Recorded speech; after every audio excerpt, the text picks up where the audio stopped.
Bienvenue dans Mamelles, une terre d'accueil où l'on vient questionner la maternité, ouvrir les récits et écouter les voix qu'on entend trop peu. Parce que questionner la maternité, c'est aussi se demander ce que nos naissances racontent de nous, de nos liens, de nos héritages, de ce que nous choisissons de transmettre. Et peut-être qu'en revenant à ces commencements, nous pouvons retrouver quelque chose de notre nature humaine la plus essentielle. Aujourd'hui, j'accueille une nouvelle invitée, une nouvelle voix, un nouveau regard sur la maternité. Belle écoute. Bonjour Eva. Bonjour Marion. Je suis ravie de t'avoir. Vraiment, c'est une très très belle rencontre et une très belle découverte, en tout cas que j'ai eue. J'ai pris un grand plaisir à découvrir ta plume, à découvrir ton premier roman, si je ne m'abuse, Un cœur qui bat. Vraiment une lecture passionnante, extrêmement riche, extrêmement bouleversante aussi, et qui m'a permis de m'interroger beaucoup plus en profondeur, notamment sur toutes les questions qui sont reliées aux transmissions intergénérationnelles, mais aussi sur cette maternité plurielle dont on entend aussi trop peu parler. Et voilà, c'est un véritable coup de cœur pour moi, ton roman, vraiment Eva, et je suis très heureuse de t'avoir aujourd'hui à mon micro pour qu'on puisse découvrir en tout cas plus en profondeur aussi les nombreux messages qui se cachent derrière ce roman. Et peut-être avant de commencer, je vais peut-être te laisser te présenter en quelques mots et à la fois peut-être sous ta casquette professionnelle et nous dire aussi en quelques mots qui tu es au-delà de ton parcours pro.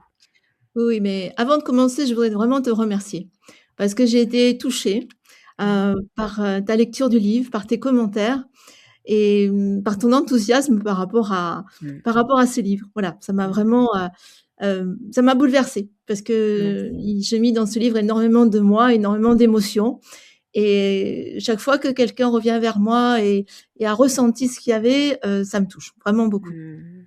Bah, Merci sinon, Eva. écoute, pour parler de moi, à la base, je suis quelqu'un de scientifique. Mmh. Voilà, j'ai fait une carrière scientifique. J'ai déjà écrit des livres, plutôt scientifiques et à un moment, j'ai eu envie d'écrire quelque chose de beaucoup plus personnel Mmh. et cette histoire relative à la maternité à travers les générations, voilà, c'est quelque chose que je voulais, hem, transcrire.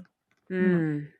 Et à partir justement de quel moment ce livre est né, en toi? Est-ce que c'est quelque chose que tu as toujours voulu en tout cas, faire, que tu as voulu écrire? Mais quel a été l'élément déclencheur pour que tu sautes le pas justement? Après mes écritures, disons plus ou moins, scientifiques, hein, où Ouais, vraiment, voilà, tu as des publications, tu es obligé de te ouais. tenir à quelque chose de très, sérieux. J'ai eu envie de plus de liberté, voilà, de Mmh. pouvoir partir dans quelque chose de plus intime, où on peut inventer, où on peut, la liberté du roman, c'est qu'on peut partir de quelque chose, mais après, on est libre. Voilà, on est libre Mmh. d'inventer des personnages, on est libre de les faire vivre. Voilà, ce que j'ai adoré, c'est cette grande liberté Mmh. et puis c'est parti d'un événement, réel, voilà, Oui. que l'on m'a raconté justement cette histoire de cette, Astrid, voilà Mmh. et j'aurais pu rencontrer Astrid et Ouais, j'aurais pu rencontrer, Michaël qui sont les 2e personnages de mon roman ouais. et c'est à partir d'eux, je me dis: «Mais voilà, mais si ça m'arrivait, si c'était vrai, comment je réagirais?» Mmh. et le personnage de Caroline s'est construit, à travers cette relation à la maternité. Mmh. Alors peut-être avant qu'on rentre dans le cœur du sujet, alors tout en donnant effectivement envie, en tout cas à nos auditrices et à nos auditeurs d'aller lire, ton roman, sans, raconter en détail en tout cas toute cette histoire qui nous anime du début à la fin. En quelques mots, comment tu résumerais Un cœur qui bat? Un cœur qui bat, c'est un livre qui a rapport à la maternité, Mmh. désirée, non désirée, Mmh. subie, Mmh. voilà, différentes phases de cette, maternité parce qu'on a toujours tendance à l'idéaliser, hein Mmh. et en fait, c'est loin d'être le cas pour tout le monde et cela à travers les différentes époques. Je suis Mmh. sur 4 époques, Mmh. 4 générations, que ce soit début du siècle, voilà, du XXe siècle, Mmh. jusqu'à mon un personnage actuel qui vit la maternité aujourd'hui. Donc c'est vrai que la relation à la maternité est complètement différente en fonction des époques et c'est ça que j'ai voulu un petit peu balayer et faire ressentir comment cela avait évolué ou pas. Voilà, il y a des aspects qui ont beaucoup évolué, d'autres, un peu moins. C'est ça que je voulais travailler, je voulais, retranscrire. Mmh. Alors petite question peut-être en aparté, Eva, est-ce que toi-même tu es maman d'ailleurs? Oui, je suis maman, j'ai beaucoup de chance. Ah! Je suis maman d'un garçon qui a 25 ans et c'est le cadeau de ma vie. Oui, tout à fait. Mmh. Je crois que j'aurais beaucoup de mal d'envisager ma vie sans un enfant, sans vivre cette Mmh. oui C'est fort. et je peux tout à fait comprendre, voilà, ce que d'autres femmes peuvent ressentir. Mmh. Alors, ce livre, on le ressent très fort, c'est l'un de ses messages. La question de la réparation est omniprésente, tout au long de cet ouvrage. Est-ce que pour toi, justement, la réparation a été, l'un des messages qui a été porteur tout au long, de ce roman? Un message que tu souhaites véhiculer? Est-ce que pour toi, la maternité peut, réparer, quelque chose qui a trait notamment au traumatisme intergénérationnel, aux non-dits, qui se transmettent de génération en génération. À mon avis, oui, c'est une réparation Mmh, parce que suivant certains cas, il y a un tel poids mmh, à avoir une maternité. Il y a de telles injonctions que la femme a besoin quelque part de réparer. C'est bien ou c'est pas bien, là, il y a mmh, pas de jugement par rapport à ça. Mais dès l'instant où elle a enfin une maternité, elle est reconnue. Elle mmh, est reconnue par sa famille, elle est reconnue par les groupes de femmes, elle est mmh, reconnue par les amis qui ont des enfants. Une femme qui n'a pas d'enfant dans notre, société, en tout cas, mon personnage Caroline mmh. se sent un petit peu exclue. C'est ça. C'est un peu comme voilà et dès l'instant où elle découvre qu'elle, enfant, elle va attendre un enfant, elle a l'impression qu'elle rejoint le club C'est des femmes, exactement ça. le Mmh. le Ouais. le groupe des femmes. Alors que sans maternité, elle se sentait vraiment exclue de ce Mmh, groupe de femmes, tout en continuant sa vie, même si elle avait une vie très intéressante, une belle réussite professionnelle, il mmh, manquait quelque chose et mmh, il y a vraiment ce sentiment d'exclusion, mmh, quand on n'a pas accès à la maternité. mmh. C'est très fort parce que ça, c'est une des facettes que tu montres effectivement à travers le roman. Tu montres une maternité plurielle avec, le désir d'enfant, avec l'impossibilité justement de devenir, mère, avec celle que tu viens de décrire aussi, cette exclusion de la société lorsque, on décide par choix ou par non-choix, c'est parce que c'est le cas aussi de Caroline, c'est un non-choix de, ne pas pouvoir devenir, mère. Quelle était en tout cas l'importance pour toi de mettre en lumière cette pluralité, à travers la maternité, de facettes dont on ne parle aussi trop peu? Oui, en effet, ça je rejoins cet aspect. On n'en parle pas beaucoup. Mmh, On parle justement tout le temps de la maternité, glorieuse, mmh, la valorisation à travers la maternité. Bon, déjà, il y a la fête des mères, hein, qui est, mmh, la fête des mamans. Les femmes qui n'ont pas d'enfants ou qui n'ont pas voulu avoir d'enfants, elles sont complètement, exclues de cette fête. On pourrait mmh. peut-être penser à elles aussi avec une C'est petite vrai, boîte de chocolat, c'est mais, vrai. Mmh, c'est il y a vrai. toujours il y a ce sentiment d'être à part. Mmh, Et c'est vrai que c'est moi je voulais relever aussi cette véritable souffrance et mmh, cette, solitude que peut traverser ces femmes qui essaient d'avoir un enfant et qui n'y arrivent pas mmh. et c'est un véritable parcours du Ah oui, combattant. On abordera bon, j'ai abordé tout ce qui était PMA, ouais, avec ses espoirs et ses désespoirs, donc c'est une grande souffrance. Non seulement il y a cette souffrance et en même temps c'est dans une grande solitude c'est ça. et une grande incompréhension. Une grande Mmh, incompréhension de la famille, des amis et la personne qui est dans ce chemin-là ne peut pas, dire: «Ben, voilà, c'est ce que je vis, c'est pas compris». Notamment par rapport aux femmes qui ont naturellement leurs enfants, ne peuvent pas comprendre que, eh mmh, bien, on puisse se battre pour avoir un enfant. J'ai eu des commentaires sur mon livre de certaines femmes qui m'ont dit: «Mais je pensais pas qu'on pouvait se battre autant, mmh, souffrir autant pour arriver à avoir un enfant. Pour elle, ça avait été une mmh, évidence. Donc ce que je veux mmh. transcrire à travers ce livre, c'est donner la parole à ces femmes qui traversent ce moment-là, ce combat à travers leur solitude et le silence. Mmh. Comme tu l'as dit, en plus, c'est véritablement un parcours du combattant pour beaucoup et ça résonne aussi avec, j'ai vu un documentaire récemment encore avec Enora Malagré qui portait justement ce parcours du combattant qu'elle aussi a mené et comme beaucoup d'autres femmes ont mené pendant tant d'années avec, exactement comme pour Caroline, à la fin l'impossibilité, de devenir mère parce que l'issue peut être lumineuse avec un bébé, mais l'issue peut être aussi un peu moins lumineuse en tout cas et passer des années en PMA, des années, qui sont effectivement comme tu le dis dans cette solitude, et c'est là aussi où les couples vacillent, la plupart du temps, parce qu'il faut vraiment être très, très soudés aussi dans le couple. Et ça, tu le mets vraiment en lumière et c'est vraiment très beau à voir et tu donnes la parole effectivement à ces femmes qu'on entend trop peu.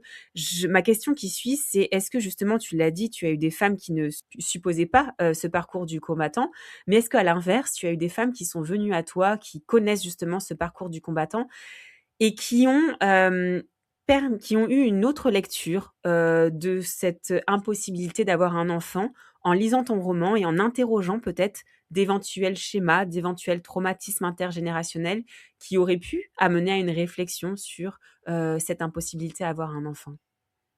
Oui, souvent, mais j'ai eu des réactions comme quoi, pour certaines femmes, c'était trop douloureux de lire mon livre. Elles le commençaient Ah! et ça les ramenait trop à elles-mêmes et ça Mmh. réveillait une douleur. Donc c'est pas Mmh. l'objectif de réveiller la douleur. Mmh. L'objectif, Mmh. c'était de donner la parole et C'est ça. Mmh. de mettre en lumière ce qui se passe. Mais parfois, c'est vraiment extrêmement douloureux, de Mmh. revivre ça, de repasser par ces schémas-là et voilà, mon objectif, c'était qu'on prenne conscience à quel point c'est douloureux, à quel point c'est difficile. Mmh. Et j'ai abordé aussi ce qui est quelque chose que, vous avez évoqué tout à l'heure, c'est le rôle de l'homme. C'est vrai que c'est très Ouais. difficile pour le couple Mmh. et dans mon roman, j'ai voulu aussi, faire intervenir l'homme Ouais. et avoir un peu son point de vue de son côté, comment il vit ça, comment il vit ses échecs, comment il vit, son incapacité à donner la vie Mmh. et voilà, du côté de l'homme, c'est loin d'être évident. Mais on voilà, Mmh. on parle pas beaucoup pour la femme, c'est tabou et pour Mmh. l'homme, c'est encore plus tabou et Ah je oui. voulais donner la parole, à l'homme à travers le personnage d'Henri.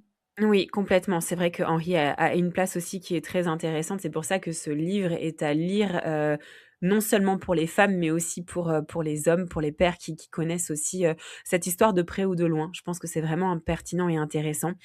Une autre question aussi que je souhaitais te poser, Eva, à la lecture de ton livre et on l'a évoqué tout à l'heure, heu, pour toi, c'était vraiment important de donner aussi cette place de choix, aux femmes qui, ne connaissent pas, qui ne souhaitent pas, connaître la maternité. Oui, moi j'ai évoqué donc Mmh. cette possibilité, à travers certains personnages Oui. du livre, notamment à travers la nouvelle génération, Eh oui, c'est qui ça surtout. Mmh. qui est plus libre aujourd'hui pour dire: je veux pas».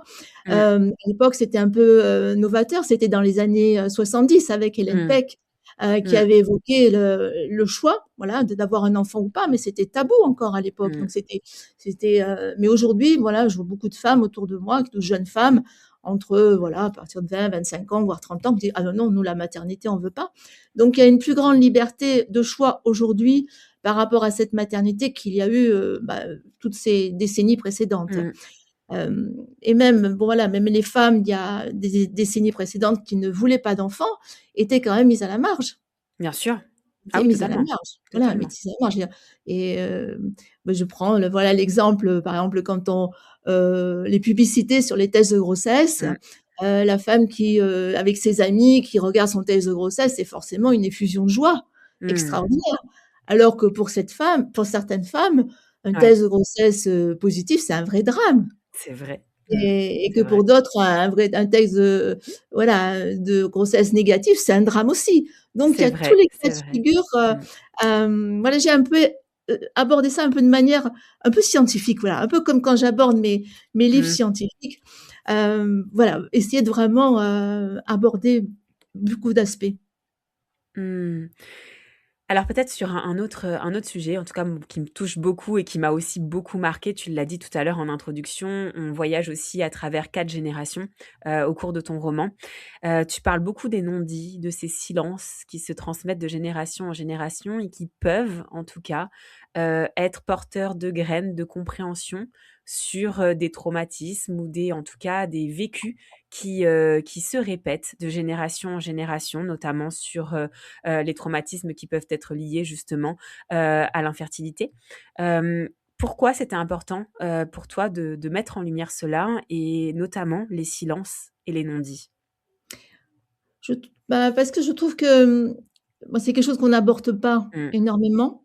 On commence un petit peu aujourd'hui à mmh, parler du transgénérationnel, hein. mmh, C'est déjà, il y a des personnes qui sont spécialisées là-dedans, qui font des études un peu comme mon personnage, études mmh. des arbres généalogiques pour voir, qu'est-ce qui se passe et il y a énormément dans les familles de silence, de non-dits et des fois on porte des choses que l'on ignore. On ne sait pas pourquoi, il nous arrive ça dans la vie alors que, eh bien, c'est simplement parce qu'on pense ce qui s'est passé, dans la vie de notre, arrière-grand-père, Mmh. arrière-grand-mère donc c'est important d'arriver à décrypter, ce que l'on porte. Mais il faut déjà en avoir conscience. Dire: C'est «Mais ça. pourquoi je traîne ça? Mais pourquoi je suis pas bien? Pourquoi j'ai un tempérament dépressif alors que j'ai pas de raison d'être dépressive?» Et puis finalement, en creusant un peu, on va se rendre compte que dans la famille, Mmh, bah, il y a eu des choses dramatiques. Il y a eu peut-être des décès mmh, prématurés, il y a eu des mmh, viols, il y a eu des choses très lourdes et mmh. inconsciemment, eh bien, ça se transmet de génération en génération et on peut se retrouver à porter des choses que l'on n'a pas apportées et grâce à justement à ces études et cette connaissance du transgénérationnel, c'est un moyen de s'en libérer. Mmh. Donc mon personnage, Caroline, justement, portait quelque chose de son arrière-grand-mère et voilà, elle comprenait pas et c'est ce travail qu'elle a fait lui a permis de s'en libérer. Donc c'est important, je trouve, c'est d'aborder ça. Totalement, totalement et véritablement, c'est ce que amène aussi, ton livre. Si on ne s'est pas encore questionné sur, ces sujets-là et sur ces silences et ces non-dits dans sa propre famille, en tout cas, quand on a terminé la lecture, c'est des graines qui sèment, en tout cas et qui ouvrent cette réflexion aussi. Donc, ça, c'est vraiment aussi très, très, important et pertinent. De la même façon que Caroline traverse une multitude, d'obstacles, de montagnes, de traumatismes. Et c'est ce qui m'amène aussi à cette question qui est phare, qui est clé et dont on entend par contre un petit peu plus parler, ces derniers temps, qui est la question de la résilience. Est-ce que tu considères effectivement que Caroline est un personnage qui met en lumière justement cette force-là et cette résilience et qu'est-ce que ça veut dire pour toi en tout cas? La résilience, oui, c'est un mot qui est très à la mode, Ouais. hein. La résilience, disons, c'est pas effacer les blessures, Mmh. parce qu'on peut pas les effacer, ni les cicatrices, mais c'est arriver à vivre avec, Mmh. voilà, sans que ça dirige le reste de notre vie. C'est Mmh. arriver à passer à autre chose. Voilà, c'est ça la résilience. C'est pas rester bloqué sur cette souffrance, mais ce n'est pas l'ignorer, ce n'est Mmh. pas, l'oublier, mais Mmh. vivre avec, avancer, et arriver à avancer. Et ça, c'est vrai que c'est le travail de Caroline sur, la deuxième partie de sa vie, c'est-à-dire comment je vais continuer et C'est notamment ça.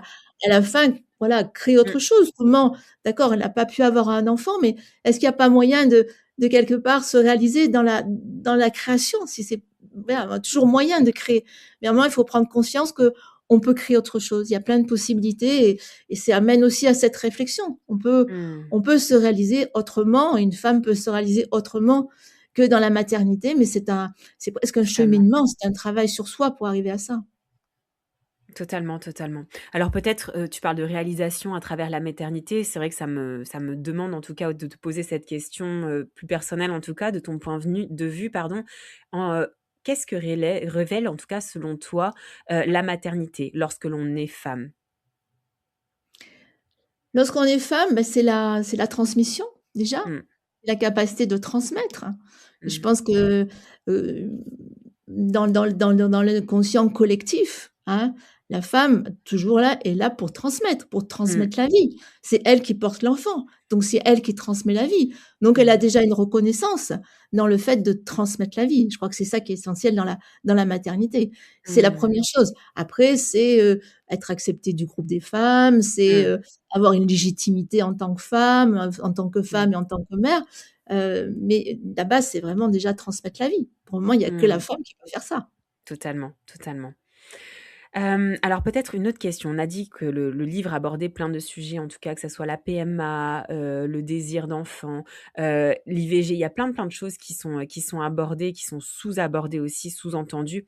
Est-ce que tu considères que, ton livre est véritablement engagé? Est-ce que tu as une plume qui est engagée à travers ce roman? Je pense que c'est engagé dans le sens où je veux faire réfléchir sur les Mmh, sujets. Je veux qu'on me parle de certains sujets, je veux qu'on mmh. se pose des questions par rapport, au sujet. Il est pas engagé au sens, militant, Oui, non. hem, Mmh mh. mais il est parce qu'il y a aucun jugement. Moi, je ne porte Totalement. aucun jugement, c'est dans tous les cas de figure, de tous les personnages que j'ai, tout ce qui est vécu par mes personnages, jamais une seule fois je ne les juge. Du tout. Mais c'est engagé dans la mesure où, voilà, ça se permet de se poser des questions. Dire: «Voilà, mais c'est vrai, je me retrouve, dans telle situation», les femmes peuvent déjà se sentir beaucoup moins seules. Mmh. L'idée, c'est voilà, c'est de créer une déjà un groupe de réflexion par rapport à tous ces sujets-là. Mmh. Certains sont connus, d'autres sont tabous, d'autres sont plus ou moins abordés, mais c'est en ce sens-là, oui, qu'il est engagé, bien sûr. Ça se sent effectivement, mais c'est vraiment un Oui, éveil en tout cas que tu nous oui. apportes là, à travers lui. Alors justement, à qui s'adresse-t-il? À toutes les femmes? Il s'adresse à toutes les femmes, parce que toutes les femmes ont une histoire à raconter. Toutes Mmh. les femmes ont quelque chose en elles et souvent les femmes restent discrètes sur leur histoire.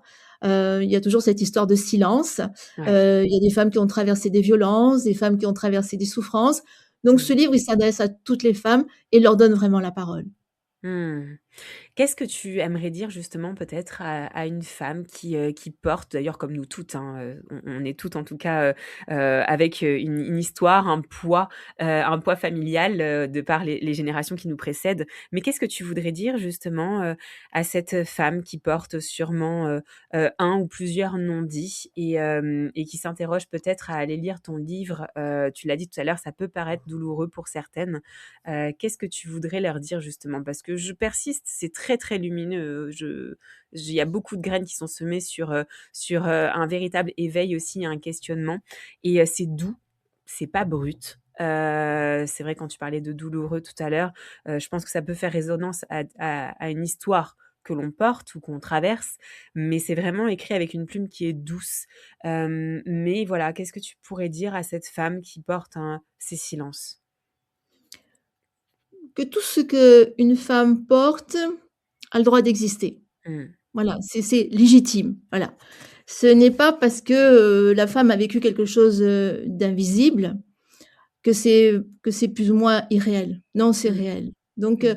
la femme doit être consciente et fière de ce qu'elle a vécu. Mmh. Elle peut le porter. Et là, moi, je mets des mots là-dessus. Je mets des mots, même si c'est, doux, même si c'est, voilà, ça permet d'alléger. Ça permet d'alléger quelque chose.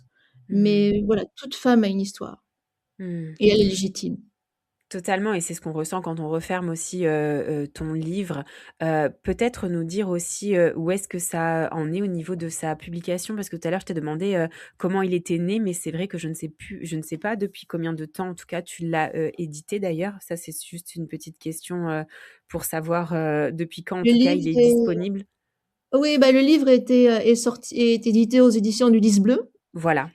et est sorti, l'été dernier, D'accord, été 2025.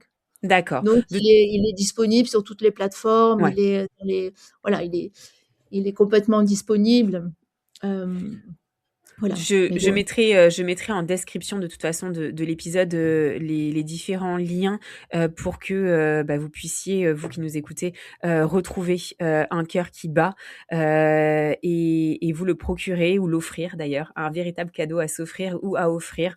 Eva, est-ce que tu souhaiterais, peut-être 2 autres dernières questions aussi, à te poser? La première, est-ce que tu souhaiterais déjà ajouter quelque chose sur, s'agissant de ton roman? Sachant que bien évidemment, vous l'aurez compris, on peut pas aller dans le détail. L'idée est vraiment de vous inviter à lire et à découvrir ce roman.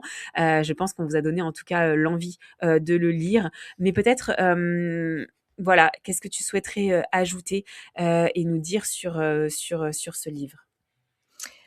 Ce que j'aimerais rajouter, c'est un livre qui est chargé d'émotions. Ouais. est plein d'émotions. Quand on le lit, on est traversé par des émotions. Par moments, on a envie de sourire, Mmh. par moments, on a envie de rire. Il y a des situations un peu comiques et puis par moments, on a franchement envie de pleurer. Donc faut pas, voilà, c'est ça que je voilà, que je voudrais, transmettre à travers ce livre. C'est toutes ces émotions, qui peuvent traverser une femme, qui peuvent traverser une histoire et même moi, je l'ai relu il y a, justement avant notre rencontre et parce que j'ai pas pu m'empêcher Ouais. d'avoir les larmes aux yeux, voilà, sur Mmh. certains passages. Mmh mh. Voilà, c'est vraiment j'ai mis beaucoup, beaucoup d'émotions Ça dans se ce sent. roman. Ça se Oui, sent énormément, Eva, et en tout cas, je peux que confirmer parce que moi-même, je suis passée par ces montagnes russes aussi émotionnelles. Et il y répare aussi beaucoup. Entre autres, je voudrais juste te laisser aussi la parole. Tu as dit que tu avais écrit aussi d'autres livres. Peut-être, si tu veux, nous en dire quelques mots pour celles qui seraient intéressées aussi d'aller te lire, peut-être sous un autre aspect plus scientifique, c'est ce que tu disais? oui, ce sont des livres, scientifiques, relatifs à la nutrition. Voilà. Mmh. Il y a 2 livres, il y a un qui est, que j'ai coécrit avec une amie qui est «N'acceptez plus n'importe quoi dans votre assiette». Voilà. Hein, Oui. qui est une Super sorte de intéressant. bible de la nutrithérapie, voilà, comment bien OK. manger, combien bien se nourrir et cetera. Super. Ouais. Et un autre livre qui est un guide parental qui est, «J'accompagne mon enfant, mon ado», voilà, Oui. qui est un guide parental pour, aider justement à arriver à apporter le plus de bien-être et de Mmh. confort à son petit enfant jusqu'à l'adolescent. Voilà, ce sont 2 Super. voilà et là Super. j'en ai un autre qui est dans les tuyaux là, qui attend de Ah! trouver un éditeur. Super, bon comme ça au moins je pourrais mettre aussi, les différentes références en description de l'épisode. Écoute Eva, moi c'est véritablement un coup de cœur, d'ailleurs il y en a plusieurs qui ont réagi lorsque je l'ai, mentionné, en story sur Instagram, donc j'espère en tout cas, qu'il pourra trouver, plusieurs cœurs, et les faire vibrer autant, que moi à sa lecture. On va organiser aussi un petit concours, donc suite à la diffusion de l'épisode pour que l'une d'entre vous aussi puisse, remporter, ton roman, Eva. Donc ça, je mettrai les descriptions aussi, en lien. Écoute, je te laisserai le dernier mot, Eva, si tu le souhaites et moi je te remercie en tout cas encore une fois, pour ta confiance et pour ce magnifique cadeau aussi que tu m'as offert, en lisant ce livre. Eh bien, écoute, moi, je tiens vraiment à te remercier et si ce livre peut aider les personnes Mmh. à les sortir de leur silence, de leur solitude, à trouver une connexion avec ce qu'elles ont vécu, pour moi, ça sera vraiment déjà mon plus grand bonheur. Mmh. Merci beaucoup Eva et hâte aussi de lire, tes autres, ouvrages et peut-être celui, à venir. Merci Eva, une très, très belle continuation, à toi et au plaisir de se rencontrer à nouveau. Merci beaucoup, Marion. Merci d'avoir été là et merci d'avoir partagé ce moment avec nous. Si vous souhaitez prolonger ce voyage au cœur de la maternité, vous pouvez découvrir l'expérience Empreinte, un espace intime que j'ai imaginé pour que chaque femme puisse déposer son récit de naissance, ainsi que la naissance de son enfant. Mais aussi, vous pouvez découvrir mes créations artisanales, pensées comme des invitations à ralentir et à prendre soin, notamment des bougies de grossesse. Retrouvez tout l'univers Mamelle sur mamelle.fr. Et moi je vous dis à très bientôt dans Mamelle.